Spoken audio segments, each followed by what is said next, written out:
Assalamualaikum warahmatullahi wabarakatuh. Apa kabar kalian semua yang sedang belajar dari rumah? Semoga kalian dalam keadaan baik-baik saja. Tetap semangat dan tetap menjaga kesehatan, ya. Hari ini kita akan mengambil topik tentang health seeking behavior dan health belief model, ya. Nah, seperti kita ketahui, dalam komunikasi kesehatan tujuannya adalah perubahan perilaku. Ya, itu adalah esensi dari komunikasi kesehatan. Nah, seperti kita ketahui, ketika seseorang menderita sakit, maka dia akan punya pilihan-pilihan.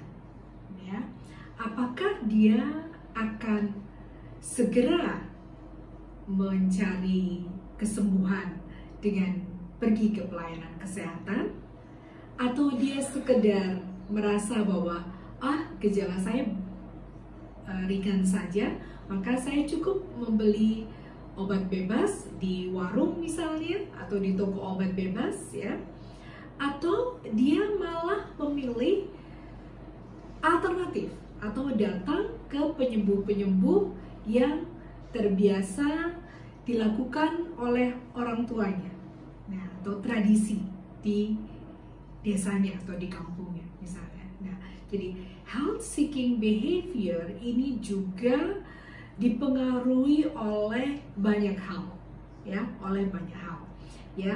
Nanti kita akan belajar tentang health belief model. Apa saja nanti yang menyebabkan seseorang terpaksa atau akan merubah perilakunya, ya.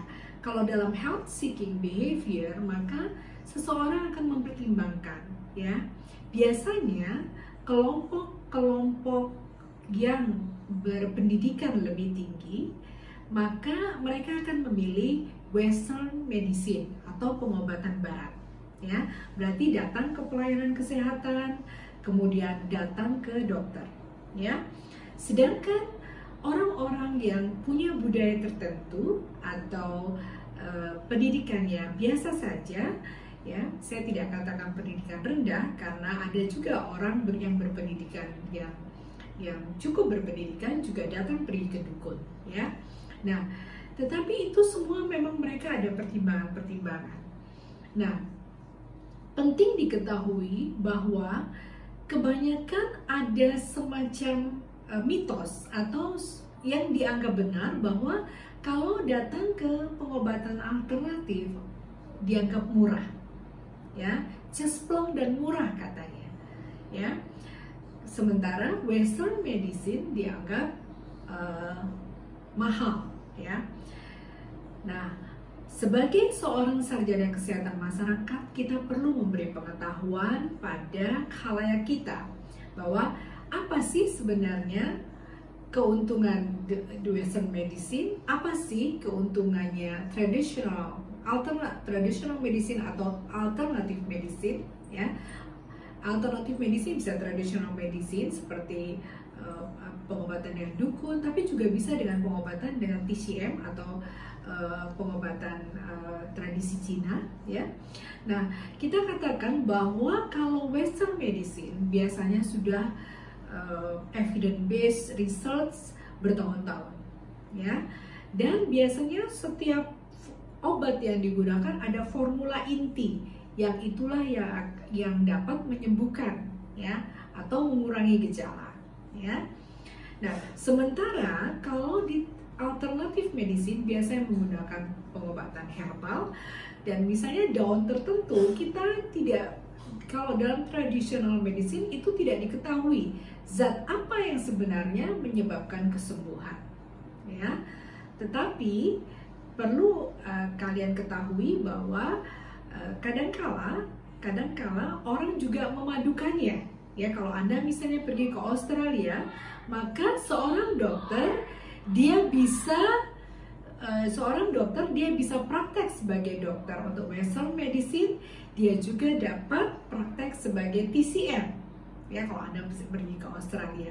Nah, kalau di Indonesia sedang dalam rangka menjajaki bagaimana traditional medicine menjadi complementary medicine.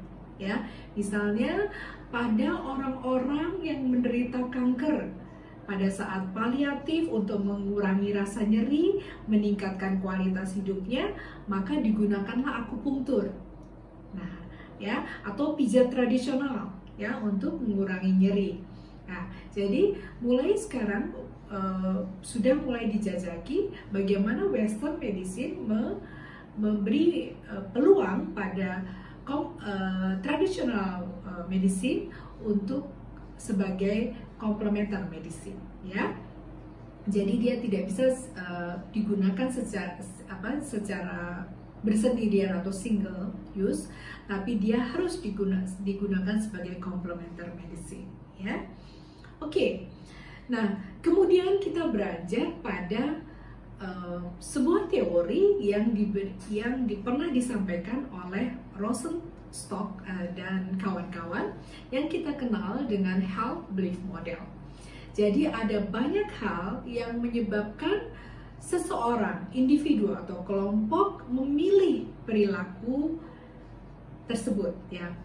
Bagaimana dia merubah perilakunya. Nah, misalnya contohnya adalah kita mengenal dalam health belief model, kita mengenal variabel yang disebut perceived susceptibility. Nah, oke ya, yaitu bahwa seseorang percaya bahwa penyakit itu datangnya dari perilaku, gangguan masalah kesehatan datangnya dari perilaku. Misalnya, perilaku merokok menyebabkan terjadinya radang paru-paru, dan kelamaan radang paru-paru ini bisa menjadi kanker paru-paru, ya. Nah, itu yang dalam health belief model dikatakan itu juga bisa bagaimana seorang sarjana kesehatan masyarakat bisa membuat si individu atau kelompok percaya akan itu, bahwa penyakit disebabkan oleh perilaku yang buruk, ya. Nah, kemudian misalnya juga perilaku yang suka minum air yang tidak dimasak, maka akan menyebabkan sakit diare, misalnya, ya. Diare yang dibiarkan terus-menerus bisa saja akhirnya merusak jaringan usus, misalnya, ya, karena perlukaan, misalnya, ya.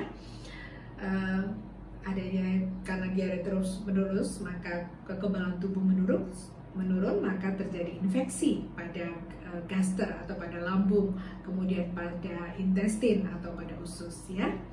Nah, kemudian yang kedua adalah perceived severity atau adanya konsekuensi dari perilaku, ya, ada konsekuensi. Jadi kalau ada bahaya, jadi kalau saya merokok, maka saya akan merasakan kesakitan yang amat sangat kalau saya sampai menderita radang paru-paru, ya. Kalau misalnya saya biarkan, radang paru-paru ini juga dapat membuat kita mengalami kematian, ya. Biasanya orang ketika dikatakan fatality rate-nya tinggi, maka orang menjadi takut, ya. Maka sarjana kesehatan masyarakat juga diminta untuk dapat menumbuhkan hal ini, ya, dalam komunikasi kesehatan. Ya. Nah, kemudian ada perceived benefits. Nah, seseorang atau individu atau kelompok kita sampaikan tentang keuntungan apa ketika dia mau mengubah perilakunya. Misalnya, kalau dia tidak merokok lagi, maka wajahnya akan lebih glowing, lebih bercahaya. Giginya yang biasanya kuning, ya, karena bekas rokok, menjadi putih bersih, ya. Kemudian bau badannya itu tidak lagi bau rokok, ya, kalau dia berhenti merokok, ya. Keuntungan yang lain, orang-orang suka dekat dengan dia. Ya, itu adalah bagaimana seorang sarjana kesehatan masyarakat memberikan komunikasi kesehatan dan menciptakan hal itu. Ada keuntungan-keuntungan bila seseorang mengubah perilakunya. Ya. Yang berikutnya adalah perceived barriers. Ya. Banyak sekali individu atau kelompok mengatakan hambatan-hambatan mereka untuk mengubah perilakunya. Ya. Misalnya dalam kasus tadi, bagaimana menghentikan merokok, misalnya mereka mengatakan, saya kalau tidak merokok, maka saya tidak dapat menulis, Bu. Saya tidak punya ide-ide yang muncul. Biasanya saya ide-ide itu muncul kalau saya sedang merokok, misalnya. Atau mereka mengatakan bahwa kalau saya tidak merokok, maka saya dengan mudah gemuk, misalnya. Kalau saya tidak merokok, maka saya nanti suka menggigit-gigit kuku saya, misalnya. Jadi banyak sekali hambatan-hambatan yang membuat mereka tidak ingin mengubah perilakunya. Nah, kewajiban dari sarjana kesehatan masyarakat meminimalkan hambatan-hambatan ini, ya. Bagaimana memberi akses supaya individu atau kelompok ini dapat melewati hambatan dia untuk mengubah perilakunya, ya. Misalnya mengatakan, Mas bisa kok Mas mengalihkannya dengan berolahraga, misalnya, ya. Atau mengatakan bahwa bisa saja Mas mengubah tempat yang biasa Mas bekerja untuk menulis, misalnya, di tempat yang lebih terbuka, melihat suasana yang hijau yang lebih menyenangkan, sehingga Mas tidak perlu merokok, misalnya, ya. Banyak sekali cara. Nanti Anda ketika sudah sarjana kesehatan masyarakat, saya rasa kalian akan banyak sekali ide, ya. Kemudian yang berikutnya adalah modifying variables, ya. Jadi ada modifying variables, so ada variabel-variabel yang menyebabkan orang memilih perilaku tersebut. Misalnya usia, ya. Mungkin teman-temannya, peer groupnya memang suka merokok, maka kalian juga harus menjadikan peer groupnya sebagai sasaran komunikasi kesehatan Anda, ya. Atau yang bisa kita lagi pikirkan adalah psikososial, ya. Jadi kelompok ekonomi, ya. Jadi mungkin yang statusnya orang-orang yang berpenghasilan biasa saja, gitu ya, itu menganggap bahwa merokok adalah merokok buat mereka lumrah saja, gitu ya. Tetapi buat orang yang berpenghasilan kecil, mungkin kita bisa katakan, Mas, kalau Mas misalnya tidak merokok hari ini, satu batang rokok tuh sama dengan harganya 2 butir telur loh, gitu misalnya, ya. Jadi Anda mesti mengatakan bahwa bisa itu dimodifikasi. Jadi pengetahuan mereka dengan cara kita memberikan penyuluhan, ya. Kemudian dengan cara kita mendekati peer groupnya, ya. Itu ya. Jadi kalau dalam modifying variables itu ada faktor demografi, faktor pengetahuan, ya, faktor psikososial. Nah, kemudian adalah self efficacy. Jadi bagaimana seorang sarjana kesehatan masyarakat dengan komunikasi kesehatannya mampu membuat individu atau kelompok itu percaya diri atas kemampuannya untuk mengubah perilakunya menjadi lebih sehat, ya. Anda bisa melakukan pendampingan agar individu atau kelompok itu lebih percaya diri. Oh iya, aku bisa kok mengubah perilaku ini, aku bisa kok berhenti merokok, ya, seperti itu. Kemudian kita akan melihat yang berikutnya dalam health belief model adalah kita melihat yang namanya cues to action, ya. Cues to action adalah isyarat bahwa dia akan berubah.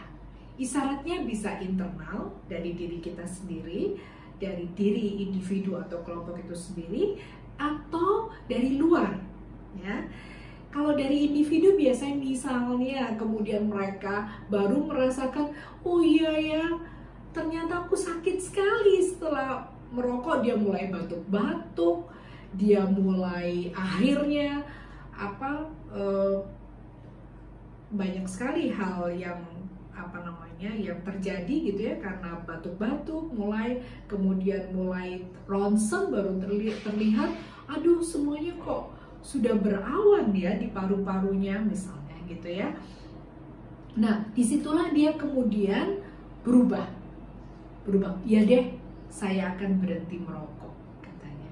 Ya, itu adalah cues to action, adalah karena faktor internal. Jadi dia baru merasakan bahwa dia harus berubah ketika ada sakit atau ada merasakan itu.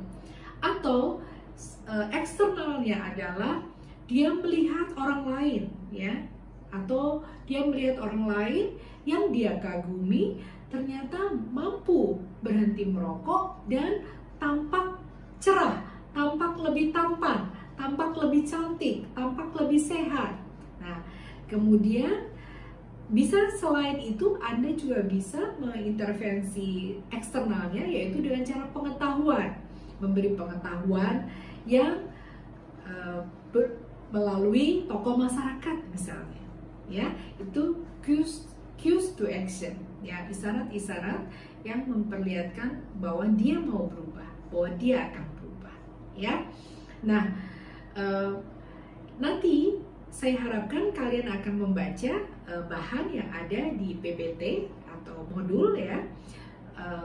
Kalau ada pertanyaan, jangan lupa, jangan segan-segan untuk menanyakannya via WhatsApp atau bisa nanti pada forum diskusi. Saya harapkan kalian tetap belajar, semangat belajar, dan jaga kesehatan, dan saya berharap apa yang saya sampaikan ini bermanfaat, ya. Terima kasih atas perhatian kalian. Selamat belajar. Assalamualaikum warahmatullahi wabarakatuh.